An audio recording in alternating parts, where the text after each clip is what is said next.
नमस्कार, TNN24 news में फिर एक बार आपका स्वागत है। मैं हूं रियाज शेख। वॉइस जो है, वॉइस रिकॉर्डिंग वो वायरल हो रही है पूरे भारत में। आपने सुना भी होगा कि MIM के प्रेसिडेंट असदुद्दीन ओवैसी साहब की भी रिकॉर्डिंग आपने सुना होगा।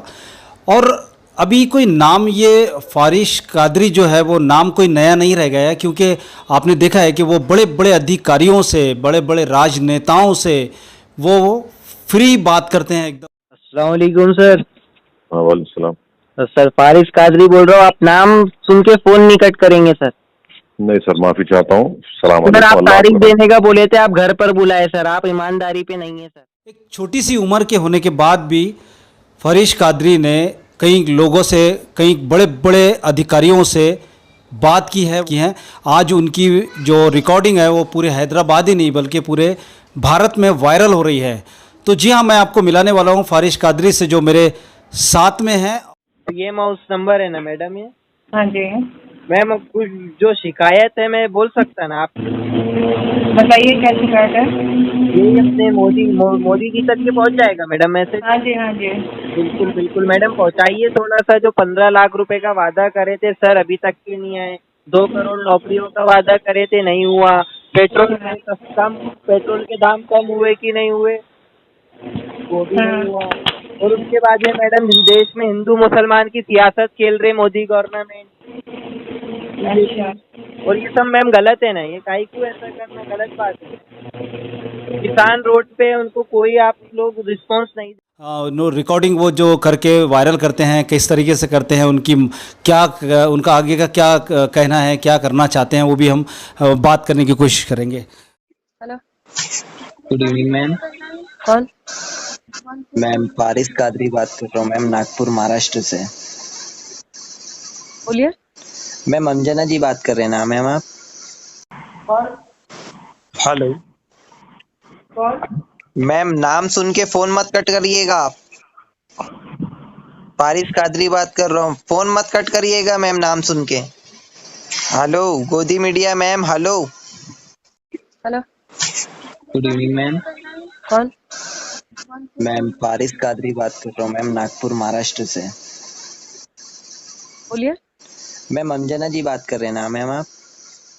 फारिश कादरी जी, आपका स्वागत है TNN में। सबसे पहले अस्सलाम वालेकुम, नमस्ते, सत श्री अकाल। आज अवैसी साहब के भी वही हो रहा है, पब्लिक चुन के ला ली है। बाबरी मस्जिद पे सियासत खेल के जीत गए, मुसलमानों का नाम करके जीत गए। आपने कई बार उनसे डेट मांगी, जाने की, मिलने की डेट मांगी, टाइम मांगा, लेकिन उन्होंने दिया? फिर आपको टाइम दिया, डेट दिया? अवैसी साहब बोले कि आप घर पर मिलो। मैं बोला सॉरी सर। फ़ोन पे वो बोलते थे कि दारुसलाम आओ, मैसेज आया घर पे आओ। उसके बाद में भी मैंने कॉल किया कि साहब आप तारीख क्यों नहीं दे रहे, मैसेज किया मैंने, कोई रिस्पांस नहीं। डरते एक्चुअल में अभी तक के जो हुआ स्क्रिप्टेड था पूरा। गोदी मीडिया इनका जितने भी इन्होंने पूरा A to Z इंटरव्यू दिए, पूरा स्क्रिप्टेड है। पहले से फिक्स होता, आपको क्वेश्चनिंग दे दिया जाता, उनको आंसर दे दिया जाता। वो खुद क्वेश्चन देते, खुद आंसर लिखते हो। आज मीडिया एंकर लोगों को लगता डिबेट चल रही, क्या अवैसी साहब देखो कितना अच्छा जवाब दे रहे। आपकी विकास कुम्हारे जी से भी बात हुई, तो उनकी जो लैंग्वेज थी बात करने की, वो अलग ही ट्यूनिंग थी।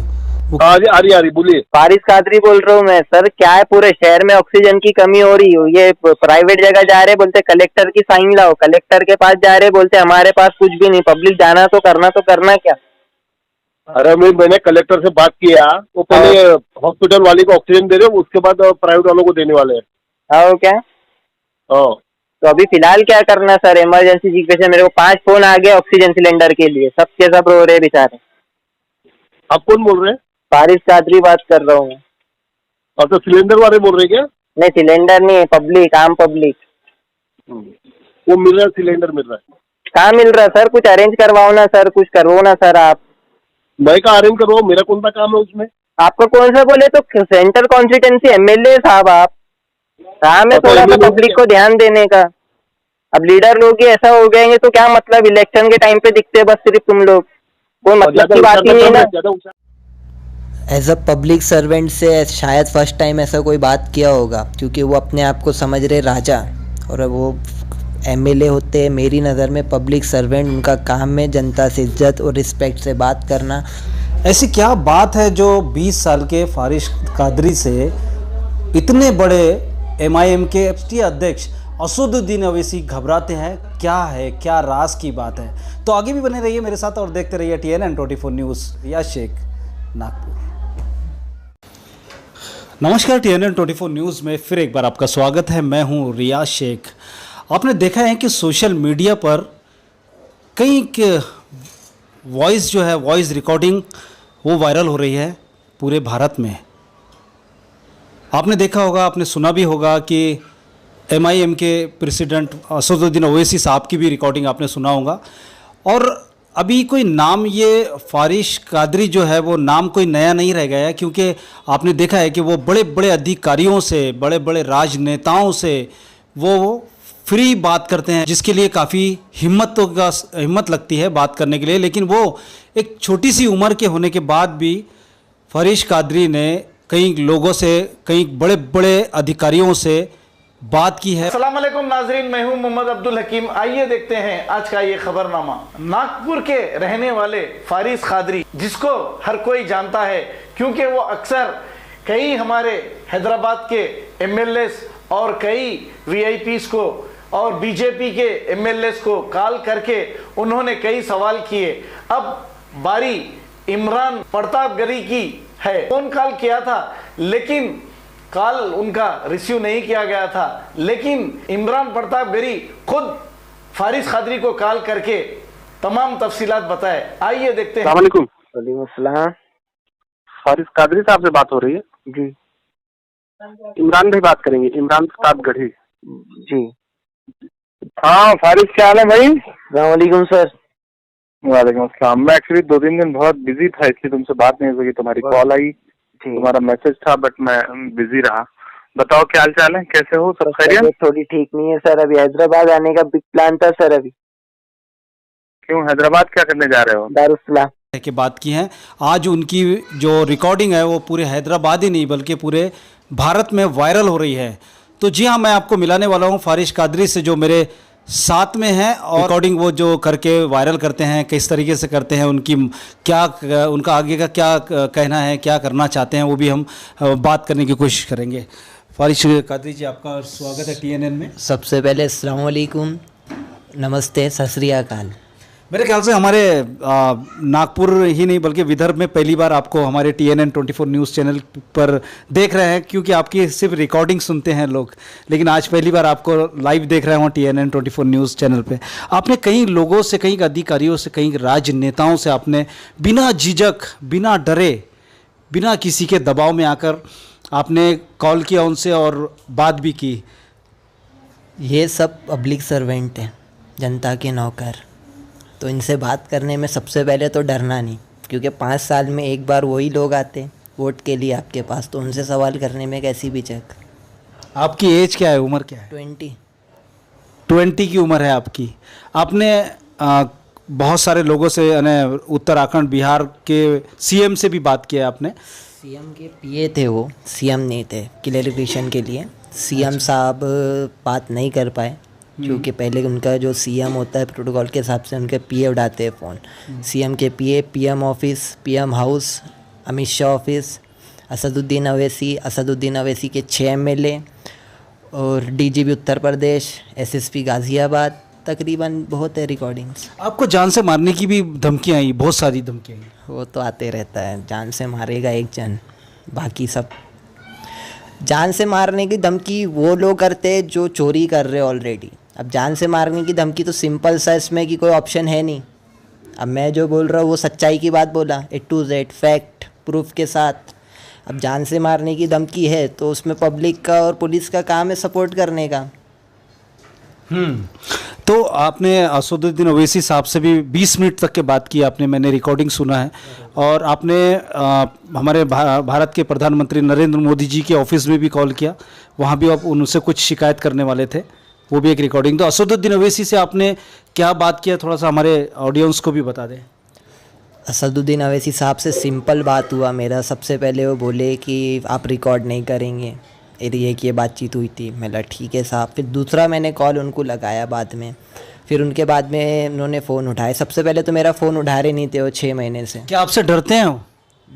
लग तो वैसे ही रहा था, क्योंकि असदुद्दीन ओवैसी जो है काम कर रहे हैं, वो पूरी मीडिया को आज हिंदुस्तान के टॉप चैनल जो भी है सबको उन्होंने इंटरव्यू दिए। आज वो खुद अपने मुंह से बोलते हैं कि मैं सबसे ज़्यादा फेस करता मीडिया को। तो मैं बोलता हूँ पूरा स्क्रिप्टेड है, पूरा पहले से टू जेड फिक्स होता है। अगर असदुद्दीन अवैसी साहब वाकई में सच्चे रहते तो वो सिंपल सा फ़ोन पे जवाब देते। 20 मिनट की बात है, 2 मिनट लगते जवाब देने में, क्योंकि वो घर उनके बाद बोले दारुसलाम आओ। मैं एग्री, बुलाता हूँ दारुसलाम। दारुसलाम उनका हेडक्वार्टर है, जैसा आरएसएस का हेडक्वार्टर नागपुर में है ना, वैसे दारुसलाम हैदराबाद में उनका हेडक्वार्टर है। तो वैसा उन्होंने बोले कि ठीक है आप आइए। मैं एग्री साहब, आप तारीख दो। उन्होंने तारीख नहीं दिया, 1.5 मंथ तक के मैं रुका, रिकॉर्डिंग नहीं डाला। तमिलनाडु इलेक्शन चल रहा था, वहाँ पे कैंपेनिंग चल रही थी, वो बिज़ी थे। मैं रुक, ओके ठीक है डन, बड़े आदमी बिज़ी हो गए। उनके बाद में उनका मैसेज आता है, मैंने सलाम करा उनको 1 वीक बाद रिकॉर्डिंग के बाद में, I will call you and will meet my house, I am busy. आपको बुला रहे थे, वैसे रिकॉर्डिंग में भी बुला रहे थे। नहीं, ये घर पर बुला रहे हैं आप, मतलब घर पर जा लेके डील कर लो। तो वैसा मैं उनको मना किया। उसके बाद में मैसेज करा, उनके बाद में उनका रिस्पांस ज़ीरो था, कोई रिस्पांस देने के तैयार नहीं। उसके बाद सेकंड और फ़ोन लगाया मैं, तो उन्होंने बोले कि माफ़ी चाहता हूँ, मैं बात नहीं कर सकता। आपके असदुद्दीन अवैसी से कोई दुश्मनी है? मैं नागपुर में, वो हैदराबाद में, मेरी क्या दुश्मनी? मेरी दुश्मनी देखो, ये हिंदू मुसलमान की जो सियासत खेल रहे। आज अभी मेरे घर के बाहर देखो आप, नॉन मुस्लिम, आप पूरा बस्ती देखो नॉन मुस्लिम मुस्लिम सब।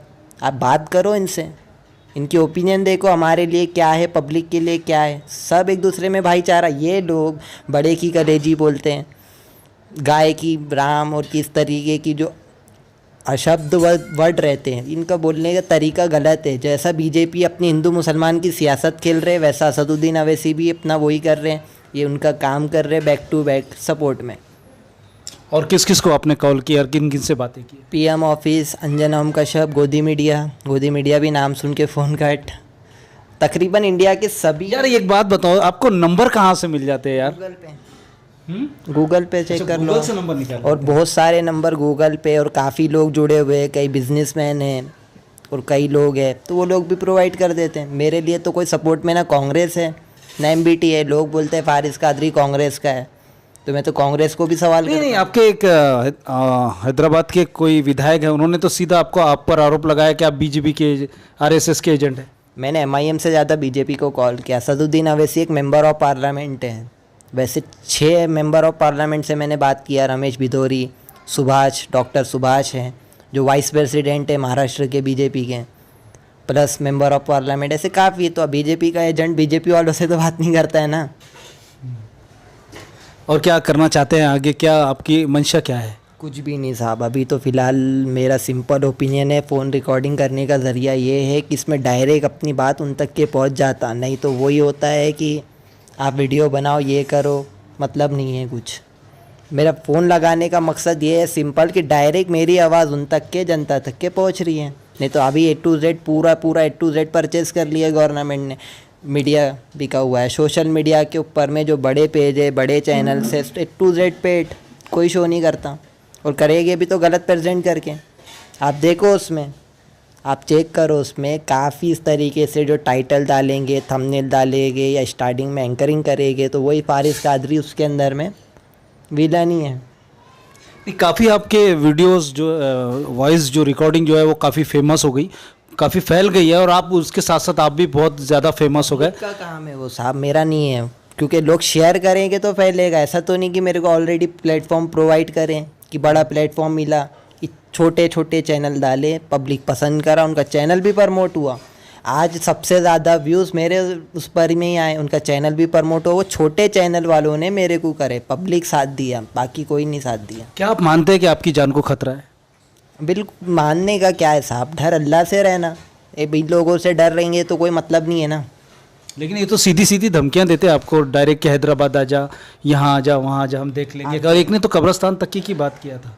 बिल्कुल बिल्कुल बिल्कुल। तो उनको जो है गुलामी करके मरना है, अल्लाह से डर नहीं है। तो ये लोग कैसा है, ये बिके हुए हैं टोटल A to Z। अब ये इनके जो रहते वो गांजा होता है ना, गांजा चरस का एक पैकेट उनको चपका देते हैं, तो ये लोग ऐसी धमकियाँ देते रहते हैं। वो चलता है, लाइट है। मैं तो सिंगल ही घूमता हूँ ना, आज भी नागपुर में सिंगल और रोड पे रह के भी काम करता हूँ मैं। फारिस कादरी ऐसा नहीं कि सिर्फ सिंपल फ़ोन उठाए लगा दिए।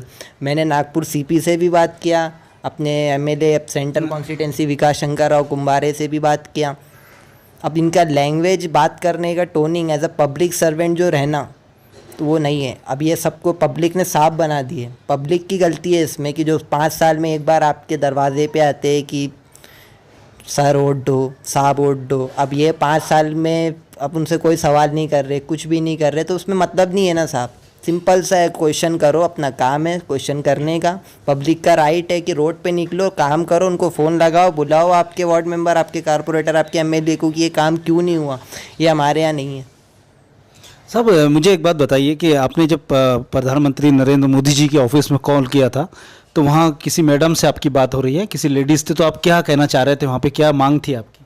सिंपल है, मैंने बोला कि जो झूठे वादे, मोदी जी तक के मैसेज, एक वो पीएम हाउस का ऐसा है, वो पीएम हाउस था जी, उनका मैसेज नरेंद्र मोदी तक के जाता है। आज नहीं 1 मंथ बाद जाएगा, वो प्रोटोकॉल के हिसाब से जाना तय है। तो मैंने सिंपल सा मैसेज पहुंचाया, 15 लाख का वादा करे, 2 करोड़ नौकरियों का वादा करे। वो तो खैर कैंपेनिंग है बोलते ही ये लोग, पर ये जो हिंदू मुसलमान सियासत, आज मोदी गवर्नमेंट को 8 साल हो गए लगभग, राइट। क्या करे, डेवलपमेंट एजुकेशन के ऊपर फोकस नहीं, हर साल एक मुद्दा। अभी किसानों को ला के बिठा दिए रोड पे, कोई तवज्जो नहीं दे रहे।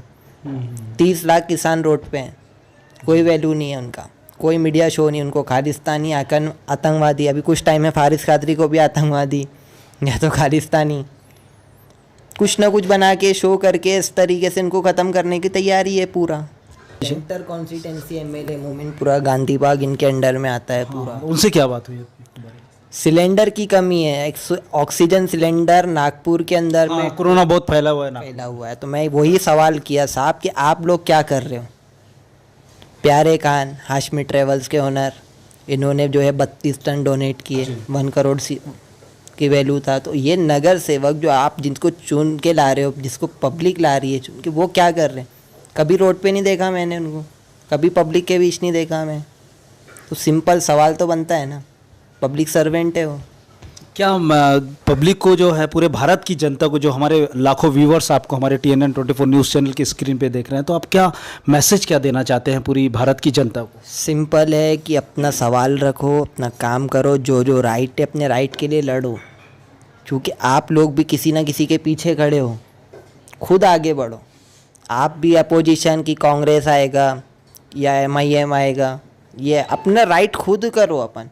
लोग आज असदुद्दीन अवैसी को भी मुसलमानों की आवाज़ पहुँचेंगी, मुसलमानों की आवाज़ पहुँचाने के लिए असदुद्दीन अवैसी की ज़रूरत ही नहीं है।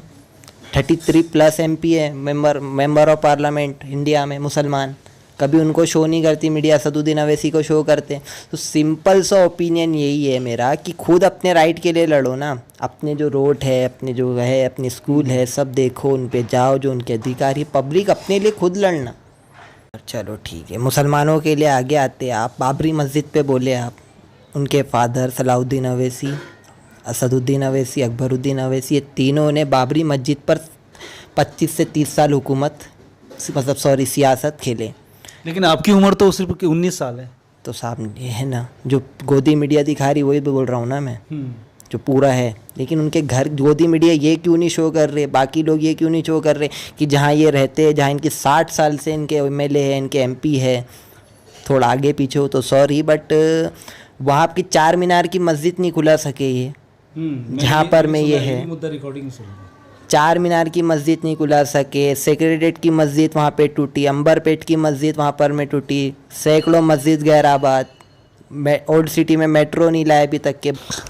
बिल्कुल, आप मेरे साथ देखते थे फारिस कादरी को, जो 20 साल के हैं, केवल 20 साल के हैं मात्र, और उनका ज्ञान आप देखिए कि किस तरीके से उनकी डेयरिंग देखिए, बात करने का जो तरीका है, बात करने, वो बड़े बड़े अधिकारियों, बड़े बड़े राजनेताओं के साथ में बात करते हैं और अपने हक की लड़ाई के लिए वो बात करते हैं।